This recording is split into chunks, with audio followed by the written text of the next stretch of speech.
63 நாயன்மார்கள்ல ஒருத்தரான அரிவேட்டாயர் நாயனாரை பத்தி தான் இன்னைக்கு பார்க்க போறோம். இவருடைய இயற்பெயர் தாயனார். இவர் சோழ நாட்டை சேர்ந்தவர். கனமங்கலம்ன்ற ஊர்ல பிறந்து வாழ்ந்துட்டு இருக்கிறாரு. அவருக்கு ஒரு மனைவி இருக்காங்க. இவர் நல்ல செல்வ செழிப்போட நல்லா வாழ்ந்துட்டு இருக்கிறாரு. இவர் ஒரு சிவனடியார். டெய்லியும் சிவபெருமானுக்கு அமுது படைக்கிறது தான் இவருடைய முக்கியமான கடமையா நினைக்கிறாரு. இப்படி நல்லா போயிட்டு இருக்க இவருடைய வாழ்க்கையில சிவபெருமான் திருவிளையாடல ஆரம்பிக்கிறாரு. இவர் கொஞ்சம் கொஞ்சமா வறுமை நிலையை அடைகிறாரு. இவர் 4 பேருக்கு சம்பளம் கொடுத்த நிலை மாறி இவரே கூலிக்கு வேலைக்கு போற நிலைமை வந்துருச்சு. எவ்வளவு கஷ்டத்துல இருந்தாலும் கூட டெய்லியுமே சிவபெருமானுக்கு அமுது படைக்கிறத மட்டும் இவர் நிறுத்தவே இல்லை. தனக்கு உணவு இல்லைன்னா கூட சிவபெருமானுக்கு உணவு எடுத்துட்டு போய் கொடுப்பார். இவர்கிட்ட இருந்த எல்லா செல்வ வளங்களும் குறைஞ்சிட்டே வருது. இப்படியே இவரோட நிலைமை மாற மாற அவர்கிட்ட சாப்பாடே இல்லை.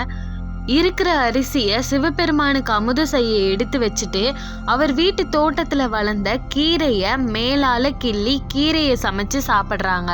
மறுநாள் கீரையோட தண்டும் அதுக்கு மறுநாள் கீரையோட வேரையும் சாப்பிடுறாங்க. இப்படியே டெய்லியும் அவர் கூலி பார்த்து கிடைக்கிற அரிசியில அமுது படைச்சிட்டு வந்துடுறாரு சிவபெருமானுக்கு. ஒரு நாள் அந்த கீரையும் இல்லாம ஆயிடுது. அப்போ சிவபெருமானுக்கு மட்டும் அமுது செஞ்சு எடுத்துட்டு போறாரு. போற வழியில மயக்கத்துல விழுந்துடுறாரு. அப்போ சிவபெருமானுக்காக எடுத்துட்டு போன அமுது கீழே கொட்டிடுது. உடனே இவர் அழுறாரு.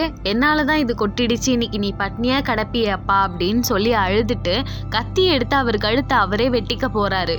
அப்போ பூமியை பிளந்து கொண்டு ஒரு கை அவர் கையை தடுக்குது. அது யாருன்னா சிவபெருமான். நீ இன்னைக்கு கொண்டு வந்த அமுத நான் சாப்பிட்டுட்டேன், நீ கவலைப்படாத அப்படின்னு சொல்லிட்டு மறைஞ்சிடுறாங்க. அதுக்கப்புறம் அவருக்கு பழைய மாதிரி செல்வங்கள் நிறைய சேர ஆரம்பிக்குது. நிறைய பேருக்கு தொண்டு சேராரு. அவர் காலம் முடிஞ்சதும் சிவனடியே போய் சேர்ந்துடுறாரு.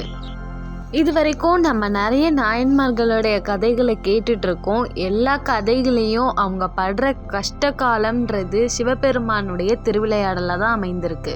அந்த மாதிரி தான் நம்ம வாழ்க்கையும். சிவனை உள்ளன்போட வணங்குற எல்லாருக்குமே சோதனை காலம்னு ஒண்ணு வரும். அது சிவபெருமானுடைய திருவிளையாடல்.